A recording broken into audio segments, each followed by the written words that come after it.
Welcome to all participants of today's webinar. We're really excited to have a special topic today, which is dealing with systems biology.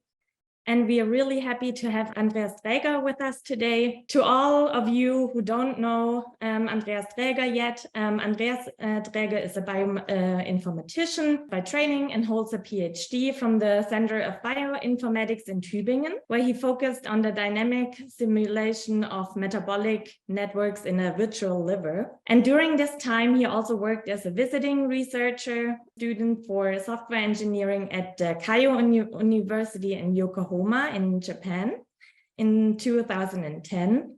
And then 1 year later, in 2011, he was awarded with an independent research project as a postdoctoral junior group leader. And in 2013, so 2 years later, he undertook another 2-year postdoc program as a Marie Curie research fellow and worked in the systems biology research group at the University of California in San Diego in the United States, before he then in 2015 returned back to Tübingen, where he founded an independent research group.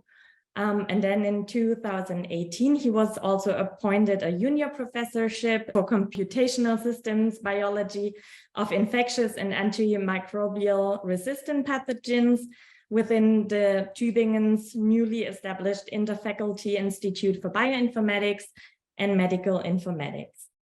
His research group at the University of Tübingen belongs also to the German National Center for Infectious Research in Tübingen, and his group aims to combat the spreading of antibiotics resistance by using mathematical modeling and computer simulation of bacterial systems up to entire microbes and host pathogen interactions. And then I would say, without further ado, I will hand over the virtual microphone to Andreas Träger, and we're really excited to hear your presentation. Thank you so much for this very kind introduction, Silke.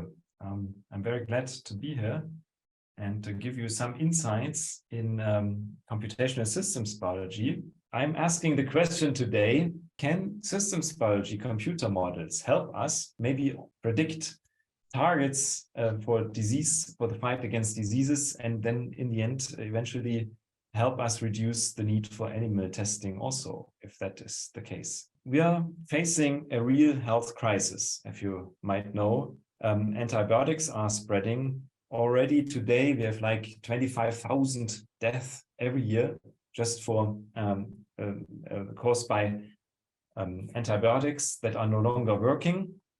There are already 2.5 million hospitalization days just in the European Union where people fell sick and need treatment, and that would be avoidable if we had better medication. So over the past years, the spread of antibiotic resistance has increased. Here's just one example for Klebsiella pneumoniae and one antibiotic, and you can see that it's really increasing the speed at which that is spreading, while at the same time already since the 1980s till today, the production rate for new, or the discovery rate for new antibiotics is running lean. So if that development continues as such, we will face a situation in 2050 where we might have even up to 10 million deaths every year worldwide, according to the Wellcome Trust. So for that reason, the WHO has put together a list of the most threatening pathogens, and these are the so-called escape pathogens, these bacteria, and those are Enterococcus species, Staphylococcus aureus, Klebsiella pneumoniae, Acinetobacter baumannii, and Pseudomonas aeruginosa, as well as Enterobacter species. In addition to that, there are also viruses that threat our health, such as COVID-19, SARS-CoV-2, right, and RSV and others. And interestingly, most of these dangerous pathogens enter our body through the respiratory tract. Yeah? Only those two of the escape pathogens that are in gray have other habitats, but the rest of them comes into our body through the respiratory tract. Also, that is true for the viruses, right? For many viruses. So for that reason, my group has really focused on the respiratory tract and what we can do to find new ways to treat people who are infected by such bacteria or where antibiotics don't work anymore, or viruses that are really harmful, and where we also need new treatment options. Yeah? And to this end, we want to tackle that situation using computer modeling. We start with the nose. Why the nose? Because the nose is always open. We can never close it. So that is the beginning where really we are always exposed to the environment. And we assembled a list of 148 bacteria species that are known to live in people's noses, have been observed so far. Yeah? So that's the order of magnitude that we know that is typically found in people's noses. And from that list, we prioritized. So the escape pathogens are on top of that list. And now, over the past 5 years, since I'm a junior professor here in Tübingen, we managed to go through the first 17 of that priority list. So that gives you a time frame, how long it takes to build such computer models. Yeah? So we go through that list one by one, build computer models. We call that the process of reconstructing that bacterium in the computer. And we publish these models in databases that are publicly accessible. And we make sure that if one of these bacteria is known to grow also in other body parts outside of the nose, maybe in the skin or in the gut or elsewhere, we make sure that the same computer model also reflects that growth property without further changing. So we don't want to make computer models that reflect only the human nose, one habitat. The same model has to be transferable to all these habitats where that bacterium is known to live. And to this end, we built data models and also a lot of different software tools. This might be a lot of things now. So all these icons, I want to take a step back now after talking of what we do and motivating why we do it. Take one step back and ask the question, what is actually such a computer model, or what do I understand under the term computer model here in this systems biology framework, right? Let's give a few introductions. So if you think about a cell, yeah, it comprises lots of different organelles and other things that float around in the cell. Now we want to bring this into the computer. That means we draw a gigantic pathway map, yeah, where you find all these different processes that take place in the cell. Here in this case, that is a published model then with more than 5,500 biochemical reactions in it. And of course, you cannot see much because it's very small. That's why we're going to zoom in very soon. But I just want to say what you see here is not even the full model. This gives you 5,500 reactions in the display, but under the hood, there are more than 13,000 even. So most of them are not even drawn. But let's zoom in. So what we understand as a computer model is basically an agglomeration of many pathways that are built together. Yeah, you have, and in these pathways, you have biochemical reactions. And these reactions, again, they consume and produce compounds. These are biochemical substances that are in cells. Yeah? And also, these reactions are linked to genetics. So every reaction is catalyzed by an enzyme. That enzyme is produced by mRNA. That mRNA comes from some gene. So of course, we link all that information together. And if we have, like in this case, 3 alternative enzymes that can catalyze that reaction, then we have even a relationship between them. And in this case, even so that the same, all these 3 enzymes can even also catalyze an alternative reaction. So you see that is a lot of information. In addition, we also have link to the 3D structure of the protein. So that's why we call that reconstruction of a cell in the computer model, we call that a gem, because it's so valuable. Yeah? GEM here is an abbreviation acronym. It means genome scale metabolic model, but it also means an actual gem. Yeah? So it brings together a lot of information in a coherent whole that we can use and analyze in its totality. That's why it's called systems biology, because we don't look at one compound, one protein, or one pathway. We look at everything, yeah, and at once. So, and how do we store that in the computer? There's a language that is called SBML, the Systems Biology Markup Language. I'm just showing this so that you have a glimpse how it looks like. It's an XML-based language. And then that very reaction that we just looked at is here displayed in the form of XML code. And it comprises these database links, which is here called annotation. And then it has links to the metabolites in the same model, and also links to the genes. Yeah? So that is how it looks like. And it's only a little part. The standard data language is much more complex than just reactions. But mathematically, the situation is also a bit different. So if you want to run a simulation and want to figure out how fast the process is, how quickly something is consumed and so forth, we need some math, right? And what we get out is a plot like this. So concentration versus time. So how quickly will something be consumed, for instance? Let's look at this reaction. We can write it down as a chemical equation. Yeah? So we have the compounds that react, and here is reversible. So that is a simple chemical equation. And now I give you the most fundamental equation from systems biology, the dynamic mass balance equation. And that is an ordinary differential equation. So here you see dx dt, that is the time derivative of the concentrations. And that can be calculated by multiplying the stoichiometric matrix S with the reaction rates, or velocity sometimes called. So that's why it's V like velocity. And that depends on the concentration again and some parameters. Stoichiometric matrix sounds complicated. It's not very complicated. Here in this case, for one reaction, it's just one column because we have only one reaction. So a reaction is a column in that matrix. If you have 13,000 reactions, then your matrix will have 13,000 columns. And if you have 5,000 metabolites, then it's 5,000 rows. But here in this case, it's easier. Yeah, we have only 4 rows. And then whenever something is consumed, it gets a negative value. If it's produced, it gets a positive value. And the numbers in it are the stoichiometric coefficients. In this case, is simply -1 and 1. Yeah?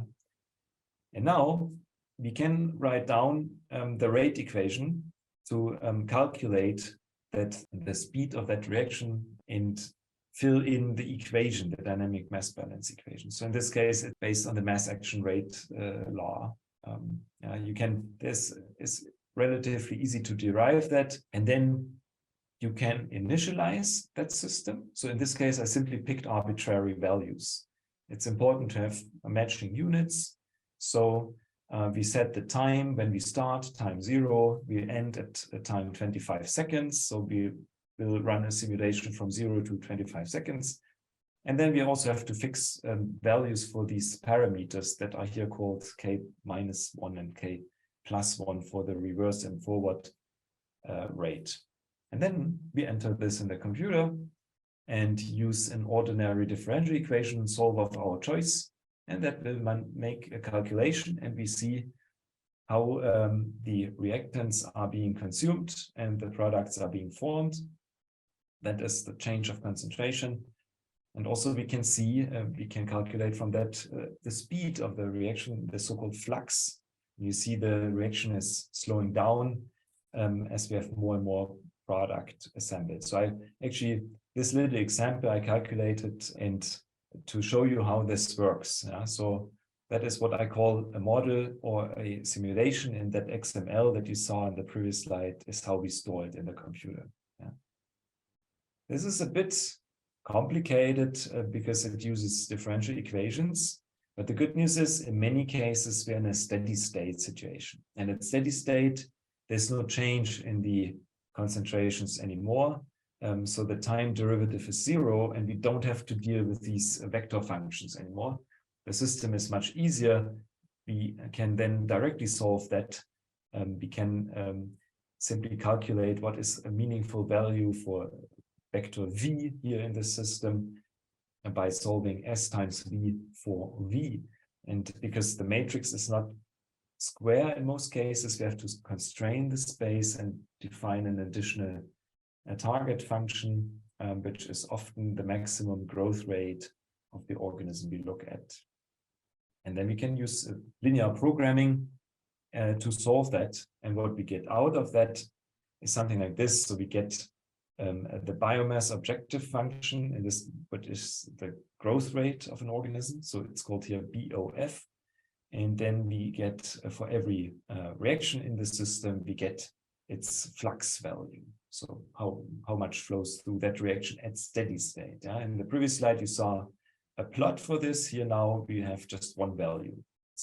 So that is in very brief what models are. Now let's look how we actually build them. Yeah? So you saw the mathematics, you saw a data file. Now how can we derive that for an organism? So actually it's straightforward initially, because there are many steps now automatic, and we have already a lot of information available. So nowadays many reconstructions or gems are already available, so we can access them. There's already manual curation that has improved the structure of these models, and now there is a tool that we like to use. It's called CarveMe, because it takes a gigantic universal model and narrows it down. It customizes it based on a genome that we provide. And in the end, we have only those reactions left that apply to the organism that we're looking at. Yeah? Because remember, the reactions, most of the reactions are enzyme catalyzed in the living organisms. Only very few are spontaneous. And that's why there's usually a genetic basis for these reactions. And if you have a genome, then you can look what genes are in the genome and what are the potential capabilities that an organism should have in terms of biochemical reactions. And then if you know many, many biochemical reactions, you can simply remove those that are not in the genome. And then you get a draft model. That's what we call a draft model. And we can then calculate a score for that, how well that draft model really describes our organism. And that is usually initially not very high, that score, because a lot of additional work has to be done subsequently manually. Yeah, I can't go into all details how that is done, because it's very complicated and involves many, many steps and searches in numerous databases.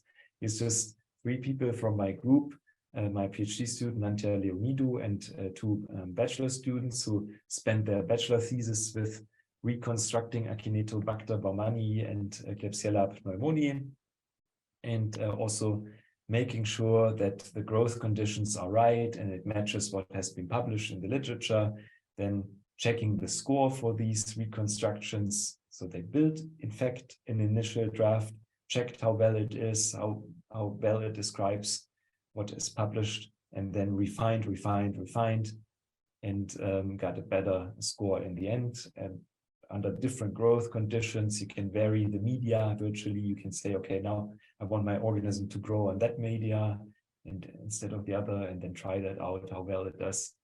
And you get a different score. And if it grows on all the different media that it should be, then it becomes more and more realistic. Yeah. So that's why we're a bit moving around in circles, if you will. So you start with something initial, then you have to refine it, make it better and better and better. And here you see a comparison to previously published computer models of Acinetobacter baumannii and Klebsiella pneumoniae, and you see those that are ours furthest to the right are most comprehensive, and we have now the protocols available how to do that. So, oh yeah, and of course the score has increased a lot after the initial building of the model, that was only automatic. Here's an example for one reconstruction that was already done, and then you can go to collaborators and ask them, can they check if that pathogen model really reflects what you can measure? And then you can see, okay, they can do growth experiments, for instance, see you predict with these models there should be growth without glucose on this and that medium, and then you do that the same in the lab, and if the model is right, then there should be a match. You see here in this case most of the time there were matches, so different media, different carbon sources, simulation and laboratory experiment, and most of the time it matched, which is very good, because then it says, okay, the model value and meaningful outcomes. We're doing this now also for Corynebacterium striatum. So here one of my students is at the same time doing 2 master theses. So Famke Beuerle, she's in the lab in the microbiology department doing experiments herself for 1 master thesis and doing the bioinformatics in parallel.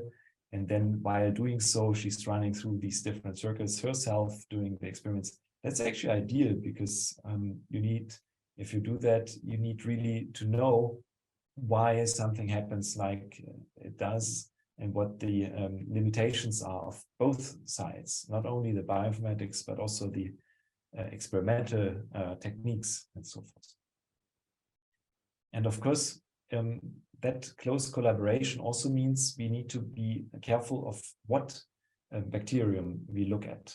If it's something that is available in the German strain collection, then collaborators can order that, for instance, and make experiments.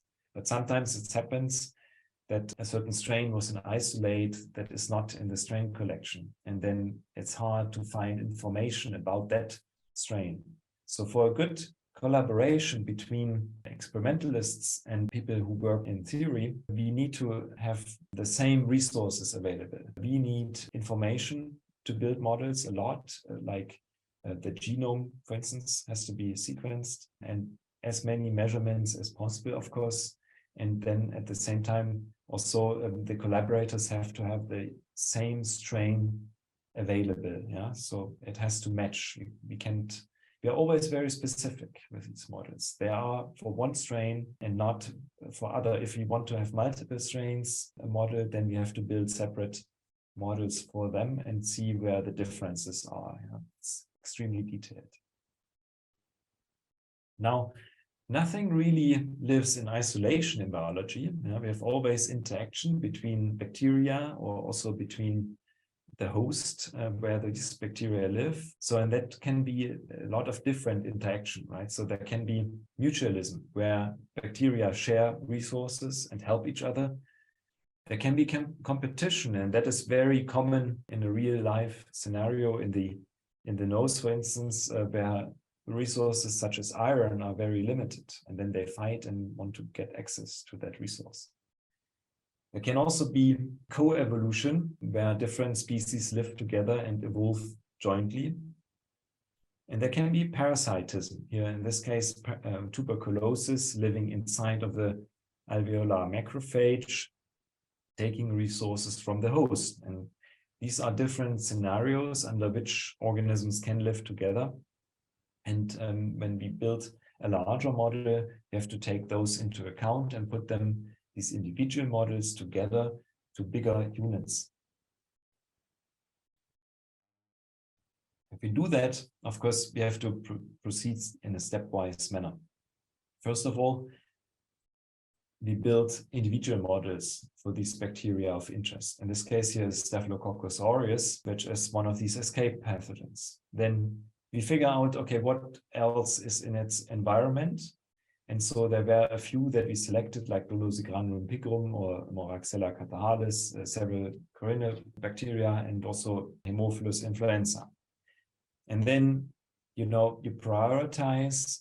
Think first, okay, Staphylococcus aureus is a pathogen, so we want to inhibit its growth. So Dulosegranulum pigrum has already been observed to inhibit Staphylococcus aureus growth. So maybe that makes sense to build the next model with. And then you go step by step, build model after model for these different organisms, strains specifically, of course.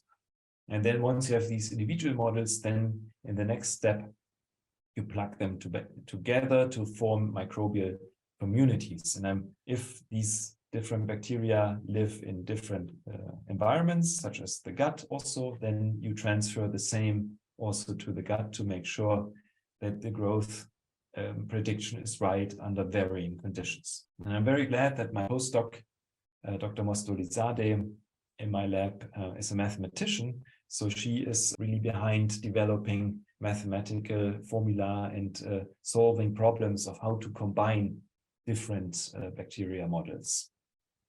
That is also one of our efforts, because the larger it becomes and more complex, you need other techniques. But then these networks have different states. So I showed you this very gigantic map initially with 5,500 reactions displayed, 13,500 reactions actually in the background. Now, that is a human reconstruction. So it means it reflects an arbitrary human cell, or the average human cell. Now, the problem is these cells are all different. So a neuron is very different from a muscle cell or a hepatocyte, for instance. So this is kind of the situation that is comparable to when you drive, for instance, to Stuttgart, and then you're stuck in traffic, because there are in theory many roads where you could drive, but in reality some of them are blocked because there's traffic jam and you cannot drive. So that's like the same situation in metabolism. And some people, by the way, call Stuttgart already Staugard for that reason. But in metabolism, you have these different routes that are available, but they are not always accessible in all cell types. So that means if you want to model the host, you have to narrow it down and to the specific conditions in which you are. And that becomes especially important when we look at the virus. Yeah? So now you know SARS-CoV-2. I don't have to say much about that RNA virus that killed so many people worldwide. Let me just say, when the pandemic started in 2020, early on, my PhD student, now Dr. Renz, was very interested in it. And together with another student from my lab, Lina Widerspik, we looked at how can we transfer these modeling techniques also to model viruses. And so for that reason, we found a paper from 2018 from a different group that had the initial idea how to apply modeling techniques for viruses. And so we figured what we will need is a really cell type specific host model. And then we need to know exactly how the virus is composed, what its envelope is, what its protein are made of, what its nucleotides are, the lipid acids, and so forth. And then we need to know what it takes from the human host to build new virus particles. And then we also need to know what does the host normally do when it's not infected to maintain its cell mass. So when you have all that information, then you can make a infection model for viruses. So fortunately, in 2020, early 2020, there was already a very good model available of the human alveolar macrophage that was actually built for tuberculosis. So we could do that, take that model and update it, because it was a little older. It was already 10 years old at the time, and an older file format. So we had to do a little cleaning and upconversion and updating it. But once we did that, we could incorporate a function that described the reproduction of the virus and run simulations with it. And while doing so, we were also able in the computer to simply switch off different reactions. Yeah? You have how many reactions? Like say 5,000 or 4,000.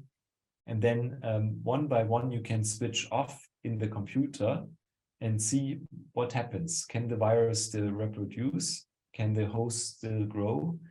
what will be the effect. And by doing so, we found there's one reaction that is the guanylate kinase. Like if we switch that off, the host will still be able to maintain itself, but the virus cannot reproduce. You see that there's really like a switch, like when you, like in this competition, once the virus has infected a cell, there's a competition. So will the virus be more effective in its reproduction, or will the host be more effective in its maintenance of the cell? And like at around 65–70% of virus activity, then all of a sudden comes a switching point where the host will definitely lose, that we can find in the computer. But if you switch off that reaction here, the guanylate kinase, then the virus has not the chance. The host will be superior. So, and that worked pretty well. So we continued in this analysis a bit.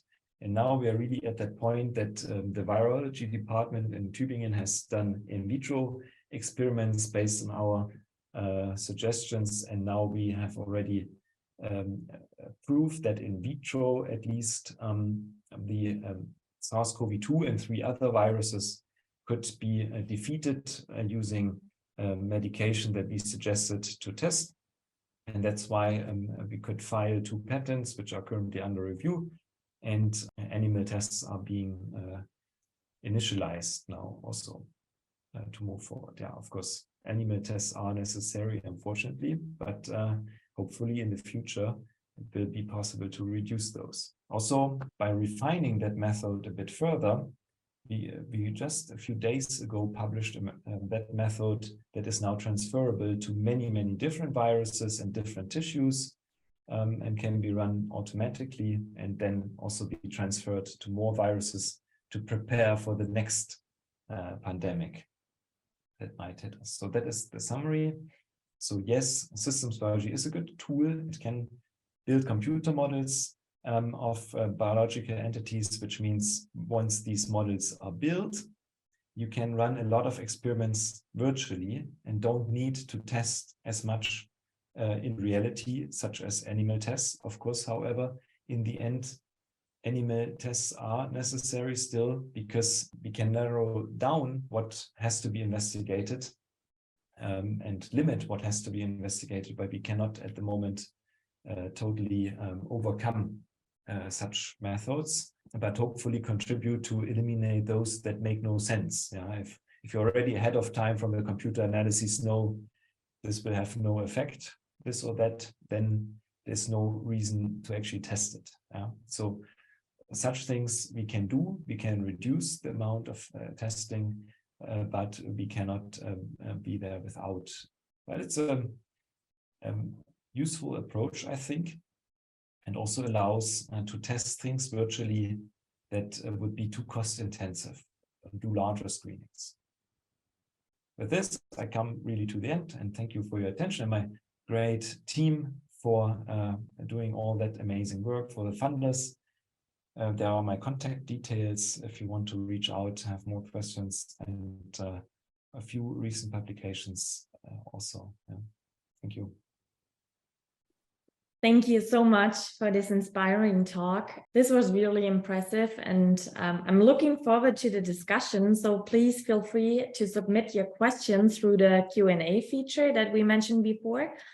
And in the meantime, until you type in your questions, we prepared some poll questions for you, and I will share the answers with you. Maybe Andreas, do you want to comment on the answers? And what models are you using? So, okay, 87% are actually doing animal models, right? So, 13% doing in silico computer models. There are certainly also other kinds of computer models. I would wonder if that is the same techniques or something else. Right, and then almost 45% say they think that these models would actually benefit their work, which I found also very interesting. Really cool. But the same, I'm also not sure. So probably it was good that I hear more about it. There are still not many questions, but maybe I would have one, Andreas, if I may. And it's a bit maybe a naive one, but as we see, you have very different expertise in your group, like from mathematician to really people in the lab. And how it is the communication enforced, or how I'm part of some project, and I don't have such a wide spectrum, but still, you know, to get the informatics working with the biologists is not so trivial. How does it work in your team? Yeah, it's amazing indeed. So that one student, Lina Widerspick, came from the biology department to us, and we had molecular medicine was Dr. Renz, and was her background, and then we have bioinformaticians, we have mathematicians, and also pure biologists in my group. So it's really diverse. I'm myself a bioinformatician, and I think what I can say, that is ideal, because only in this way we can really do what we're doing, because we have different expertises coming together, and we need everyone's input. But it's a learning process, of course, for everyone. That's clear. We have one question from Camille, who's first of all thanking you for your talk. And then her question is, do you have to always validate the models with in vivo at the end? Oh yeah, so that is another thing. Like initially, maybe in vivo tests. Oh no, wait, the question has different stages. So I was understanding in vitro first. I would say in many cases in vitro is good first. So then in vivo, it depends what is modeled. So for some situations, like for the nose, we don't necessarily need that, because we have already here in Tübingen, there was a synthetic nasal fluid developed. So with that, we don't need to go into anybody's nose or volunteers or so, because we can do in vitro experiments very well. I also learned from Silke that there are these tissue chips where we have an organ on a chip. So I think that could be also a possible way of avoiding in vivo tests in similar situations. But yeah, we definitely have to test the models experimentally. You cannot rely initially on a computer prediction. There have to be multiple circles of testing in the laboratory before you can say that model is valuable for other purposes. It has to be always checked, always, yeah. How much is based on already published data, and how much is instead new data generated on purpose? Yeah, that depends. If good data is available, then reusing it is of course good, and it would be good to have more reuse of existing data. The only problem is that sometimes the condition under which these data have been obtained and don't match exactly the same conditions that we have, and that is more the problem. So if it's a slightly different strain, I try to point that out, then it's already problematic. Or if it's not the same medium, and then sometimes you don't know if there are some contaminations or so. Not every experiment is always also correct, so there can be errors. Yeah. If you have a reliable partner directly, then of course you can check easily, but published data, I think, are valuable. Yeah? Maybe adding on to this question, because I understand now that it's like the data that you have to feed into your models, that they are really crucial. And what you just said, in addition to all these conditions, let's say with the media or contaminations or whatnot, is there also like a specialized experimental design necessary in order to, like for let's say for some in vivo or in vitro data that should go into your models in the end? Would you say there is something like a special design of experiment necessary? Yeah, so what is necessary is we should, in the best case, we should exactly know how the medium is composed. So the more detailed we know what concentration, even what ions and salts and so forth are in the medium, then the better we can make predictions. So if the more unclear it is what is in the medium, the more difficult predictions are and less reliable. That I can say. So if experimentalists can exactly mix together a medium and tell us what exactly is in there, and we can use the same, then we have a very good match and can work best. Yeah. I see. Yeah, thank you. And then maybe another question. So, for example, as you mentioned, we in the 3R Center in Tübingen, we work with organ-on-chip models. So I assume you get a lot of requests for projects with other groups, I can imagine.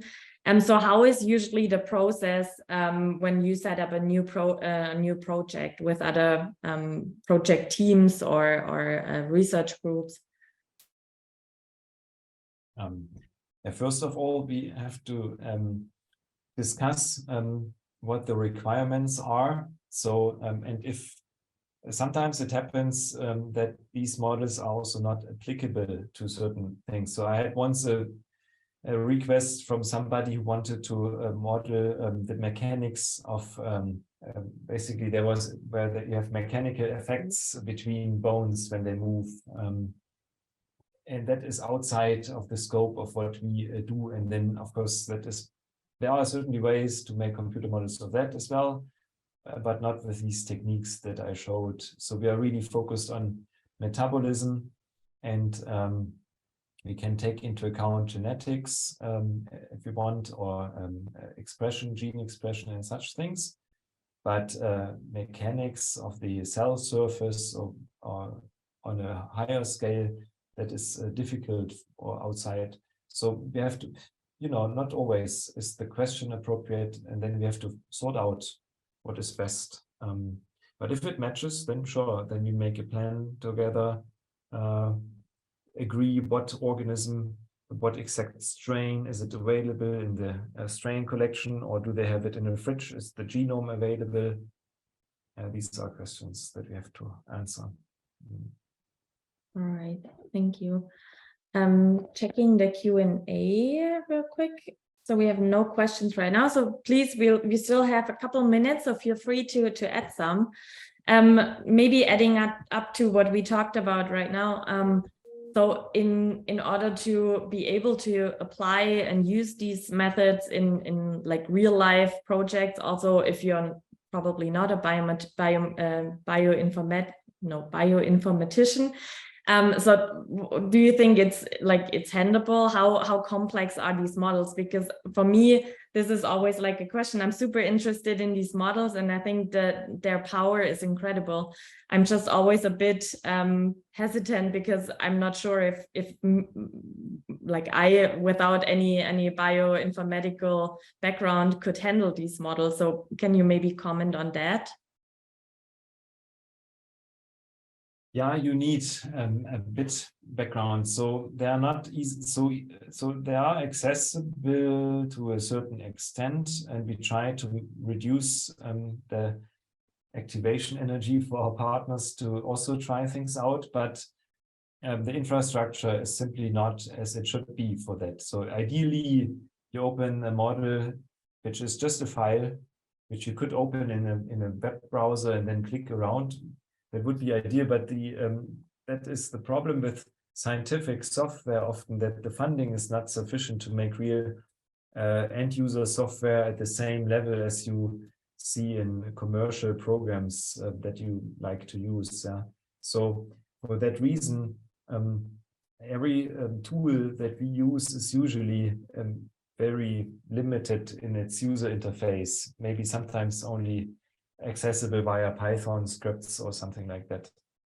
And that's why it's difficult for people not without a bioinformatics background to deal with them. At least it needs really some eagerness and learning for a little time. Yeah.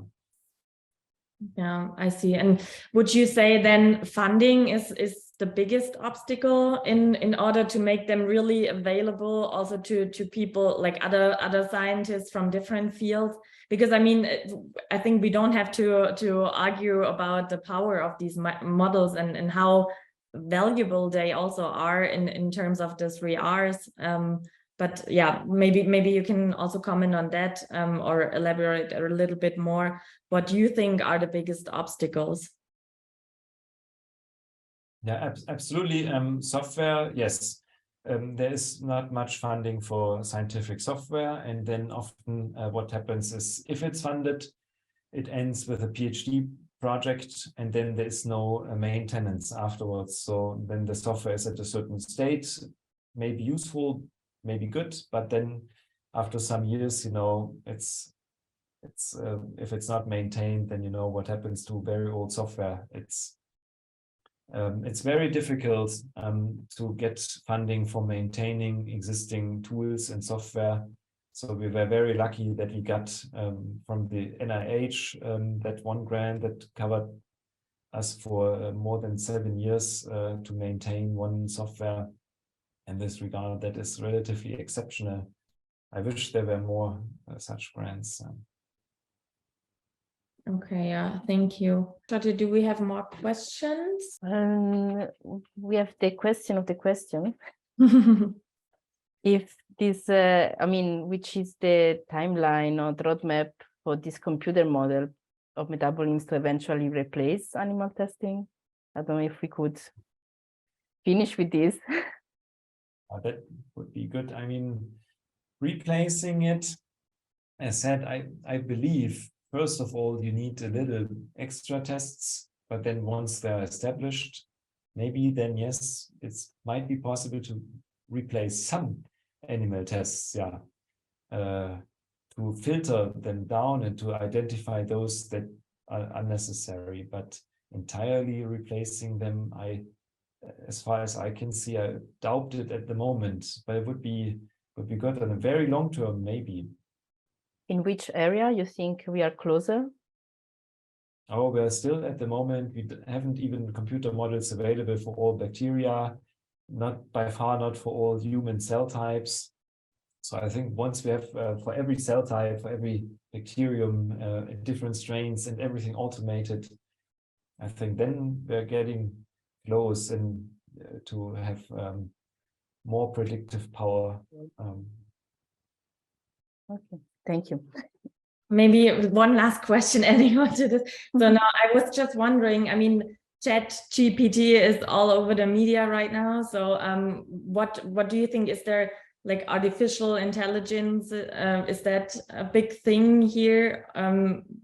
Because I mean, what you just said totally makes sense, that it takes for like a really long time to set up these models. But let's say if there would be a way to have the data available to feed it into the system, do you think AIs could help with that?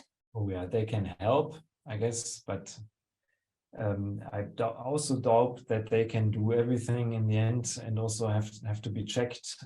You cannot simply rely on them, but I mean, we see they are extremely powerful and becoming better.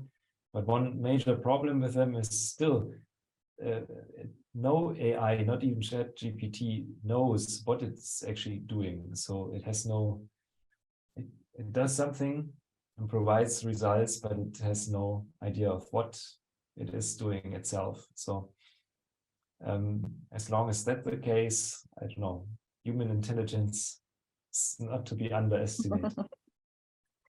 So I guess still some work for us to do, and a lot of potential for collaborations, I guess. So yeah, I think this kind of really nicely concludes the Q&A session. And then we would, as always, like to announce the next and upcoming webinars, to invite you to those as well. And while Georgia shares the screen, I would already like to thank Andreas again. This was incredibly interesting and inspiring. And thank you so much for taking the time and putting all this effort in your presentation. So we really appreciate it. And thank you so much for being here. And if there are any questions left open, then feel free to contact us. Thank you. Thank you. All right. Goodbye to all the participants. Have a nice evening and hopefully see you back in April.